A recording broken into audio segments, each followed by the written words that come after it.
Hello guys, this is Asratullah Nahid and welcome back my another video. HTML fundamental কোর্সের part 3 তে আমরা চলে এসেছি and guys আজকে আমরা শিখব HTML হেডিং ট্যাগস।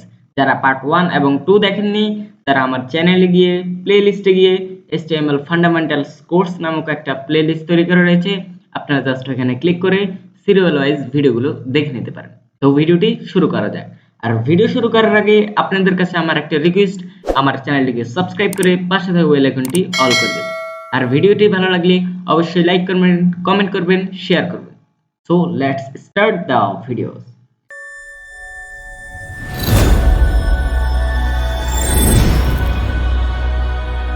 যাবেন আপনাদের যেই ভিএস কোড রয়েছে সেটাকে ওপেন করে নেবেন, কোড এডিটর। এটাকে ওপেন করার পর আপনাদেরকে আরেকটা কথা বলে দিতে চাই, আমি ওইদিন দেখাই দিইনি যে কিভাবে ভিএস কোডটা ইউজ করে। তো আজকে আমি দেখিয়ে দিব যে কিভাবে আপনার ভিএস কোডটা ইউজ করবেন। যেই বেসিক কনসেপ্টটা আমি আপনাদেরকে দেখিয়ে দিব, যেটা দিয়ে আপনার কোডগুলো এডিট করতে পারেন বা কোডিং করতে পারেন। তো আমি চলে গেলাম আমাদের ফাইলে যাওয়ার পর ডকুমেন্টস, এখানে গিয়ে আমরা প্রজেক্টে চলে গেলাম। এখানে আমি একটা নতুন ফোল্ডার তৈরি করলাম, সেটা হচ্ছে HTML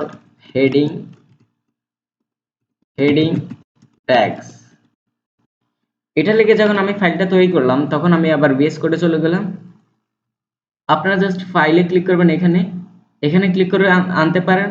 আপনারা চাইলে আবার এটাকে এইখান থেকে ধরে এনে টেনে এনে জাস্ট এখানে ফেলে দিবেন। দেওয়ার পরে কিন্তু এটা কিন্তু ওপেন হয়ে গেছে, ঠিক আছে।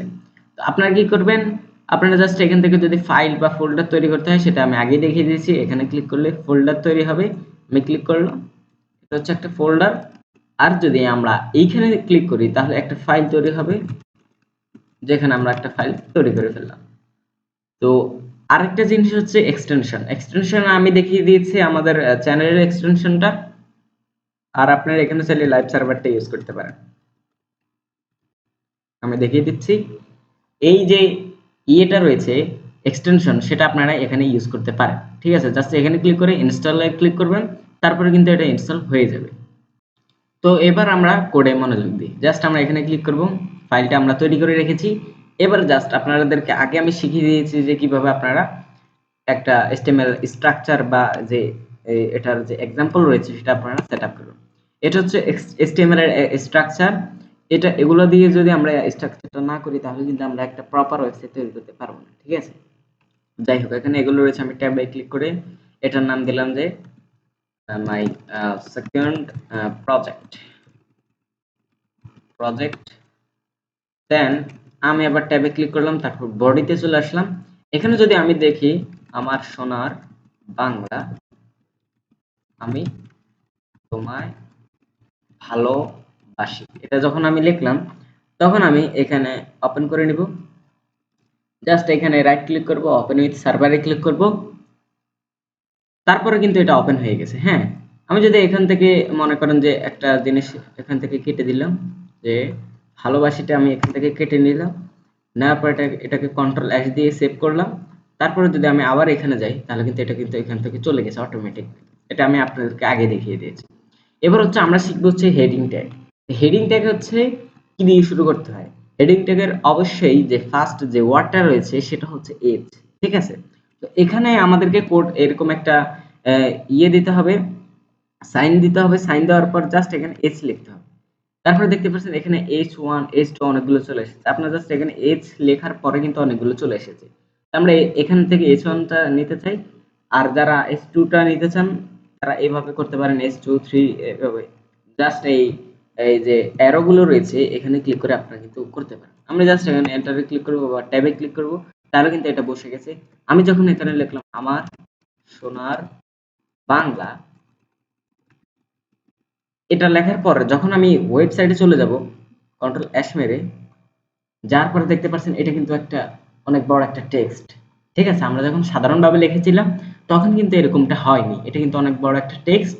এবং এই টেক্সট দেখে আপনারা বুঝতে পারছেন যে অনেক ওয়েবসাইটে যাদের বড় বড় হেডিং রয়েছে, যে এই আপনারা যখন একটা ওয়েবসাইটে চলে যান তখন কিন্তু তারা একটা বড় টেক্সট তারা দেখায় তাদের হিরো সেকশনে, আপনারা এটা পরে বুঝতে পারবেন।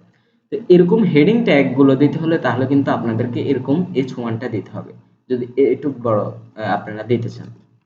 আর যদি আপনারা যদি আরেকটু ছোট দিতে চান তাহলে H অ্যারোতে ক্লিক করলে আপনারা H2 তে চলে যাবেন, জাস্ট এখানে ক্লিক করে এন্টার করবেন। এন্টার করার পর আমরা এখানে আবার লিখে দিলাম যে আমার সোনা। এটা লেখার পর আমি যদি এখানে এটা কিন্তু এটা থেকে আরেকটু ছোট, ঠিক আছে? আমি যদি এগুলাকে এটার আরেকটা শর্টকাট হচ্ছে যে কপি করাটা, সেটা হচ্ছে অল্ট শিফট, এটা চেপে ধরে আপনারা জাস্ট ডাউন অ্যারোতে ক্লিক করবেন। দেখতে পাচ্ছেন একটা কপি হয়ে গেছে। আমি যদি আবার ক্লিক করে আরেকটা হয়ে যাচ্ছে, আবার ক্লিক করে আরেকটা হয়ে যাচ্ছে এবং আবার ক্লিক করে আরেকটা হয়ে যাচ্ছে, ঠিক আছে? এটা হচ্ছে শর্টকাট ভিএস কোড। তো এখানে এগুলো চলে আসছে। তো আপনারা এখানে S2, তারপর আপনি দিতে পারেন S3, তারপরে আবার দিতে পারেন যে S4, এগুলো দিতে পারেন। আমরা যদি আবার এখানে যাই তাহলে কিন্তু এটা অনেক বড়, এটা তার থেকে ছোট, এটা তার থেকে ছোট, এটা তার থেকে ছোট। আমরা এবার S5 দেব, S5 এবং তারপরে দিব হচ্ছে আমরা S6। এটা দেওয়ার পর আপনারা দেখতে পাচ্ছেন যে এটা হচ্ছে সবথেকে বড়, ছোট থেকে বড় থেকে ছোট হচ্ছে, দেখতে পাচ্ছেন, হ্যাঁ? এটা হচ্ছে হেডিং ট্যাগস এবং এটা জাস্ট 6 পর্যন্ত রয়েছে। H6 পর্যন্ত, H1 থেকে H6 পর্যন্ত এই হেডিং ট্যাগ গুলো রয়েছে। আপনারা চাইলে এগুলো ইউজ করতে পারেন।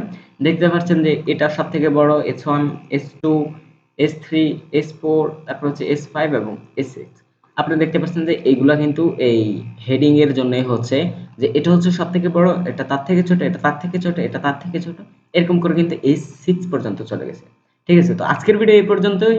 তো আমরা পরের ভিডিও থেকে দেখব প্যারাগ্রাফ, বা আপনারা দেখতে পারেন আমি জাস্ট এখানে প্যারাগ্রাফ ট্যাগ গুলো আপনাকে ইউজ করে দেখাবো, সাথে এবং কিছু ট্যাগ আমি এক্সট্রা আপনাদেরকে দেখিয়ে দিব।